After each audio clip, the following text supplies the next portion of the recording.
తెలంగాణలో ఎమ్మెల్సీ ఎన్నికలకు ఏర్పాట్లు పూర్తయ్యాయి. రేపు 7 ఉమ్మడి జిల్లాల్లో ఎలక్షన్ జరగనుంది. ఇప్పటికే పోలింగ్ సెంటర్లకు బ్యాలెట్లు చేరుకున్నాయి.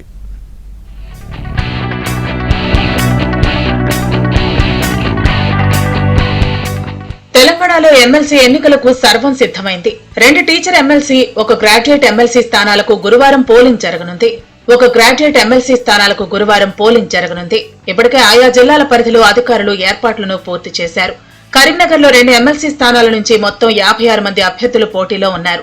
ఇందులో టీచర్ ఎమ్మెల్సీ స్థానానికి 15 మంది, నల్గొండ టీచర్ ఎమ్మెల్సీ స్థానం నుంచి 19 మంది అభ్యర్థులు బరిలో ఉన్నారు. అయితే పోటీ మాత్రం కాంగ్రెస్ బీజేపీ మధ్య నెలకొంది. ఉమ్మడి వరంగల్, ఖమ్మం, నల్గొండ కాన్స్టిట్యుయెన్సీలో ఉన్న ఆల్మోస్ట్ 12 జిల్లాకి డిస్ట్రిబ్యూషన్ అంతా పూర్తి అయింది. ఆల్మోస్ట్ అన్ని జిల్లాలో టీమ్స్ కూడా సేఫ్గా వారి పోలింగ్ కేంద్రానికి చేరుకోవడం జరిగింది. మేము అదే నివేదిక గౌరవ్ సిఓ గారి ఆఫీస్ ద్వారా ఎన్నికల సంఘాలకి కూడా పంపడం జరిగింది. టోటల్ మన టీచర్ కాన్స్టిట్యుయెన్సీ సంబంధించిన ఆల్మోస్ట్ 25,000 మంది ఓటర్స్లు ఉన్నారు.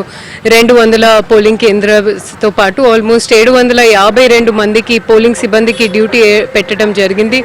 మన పోలీస్ తరఫున మన నల్గొండ జిల్లాలో ఆల్మోస్ట్ ఒక 600 మంది పోలీస్ని కూడా కేటాయించడం జరిగింది. కరీంనగర్ గ్రాడ్యుయేట్ నియోజకవర్గంలో 3,41,313 మంది ఓటర్లు ఉన్నారు. వారిలో 2,18,060 మంది పురుషులు, 1,23,250 మంది మహిళలు ఉన్నారు.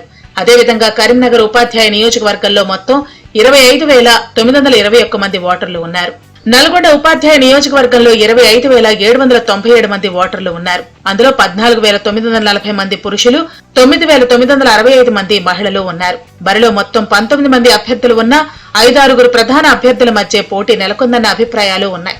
సిట్టింగ్ ఎమ్మెల్సీ టీఎస్-యూటీఎఫ్ అభ్యర్థి అలుగుబెల్లి నర్సిరెడ్డి, పీఆర్టీయూ టీఎస్ అభ్యర్థి పింగళి శ్రీపాల్ రెడ్డి, బీజేపీ అభ్యర్థి పులి సర్వోత్వన్ రెడ్డి, బీసీ సంఘాల నుంచి టీచర్స్ జాక్ అభ్యర్థిగా మాజీ ఎమ్మెల్సీల పోల రవీందర్, పీసీసీ అధికార ప్రతినిధి మాజీ పీఆర్టీయూ నేత గాలిరెడ్డి హర్షవర్ధన్ రెడ్డి ప్రధాన సంఘాల నుంచి బరిలో నిలిచారు. 3 constituencies Karimnagar graduates and teachers ఉంది, అండ్ నల్గొండది టీచర్స్ కాన్స్టిట్యుయెన్సీ ఉంది మన దగ్గర. సో దానికి సంబంధించి ఆల్మోస్ట్ 150 మెంబర్స్ స్టాఫ్ ఈరోజు డిప్లాయ్ చేయడం జరిగింది. వాళ్ళతో పాటు ఒక 30 మంది మైక్రో అబ్జర్వర్స్ని కూడా మనము డిప్లాయ్ చేస్తున్నాము.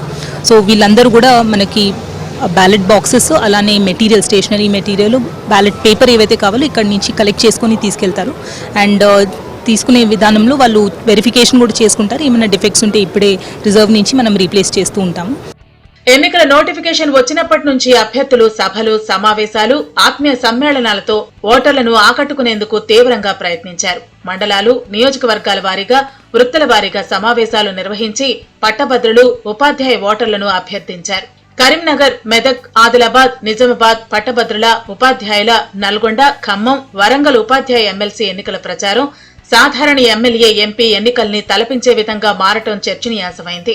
కాంగ్రెస్ పార్టీ పట్టభద్రుల ఎమ్మెల్సీ అభ్యర్థి వి నరేందర్ రెడ్డిని గెలిపించాలని కోరుతూ సీఎం రేవంత్ తో పాటు టీపీసీసీ అధ్యక్షుడు మహేష్ కుమార్ గౌడ్, మంత్రులు, ఎమ్మెల్సీలు, వివిధ కార్పొరేషన్ల చైర్మన్లు ప్రచారం నిర్వహించారు. బీజేపీ పట్టభద్రుల ఎమ్మెల్సీ అభ్యర్థి అంజిరెడ్డి పక్షాన కేంద్ర మంత్రులు కిషన్ రెడ్డి, బండి సంజయ్, రాజ్యసభ సభ్యుడు లక్ష్మణ్, ఎంపీలు, ఎమ్మెల్యేలు ప్రచారం చేశారు. బీఎస్పీ తరపున ప్రసన్న హరికృష్ణ బరిలో ఉన్నారు.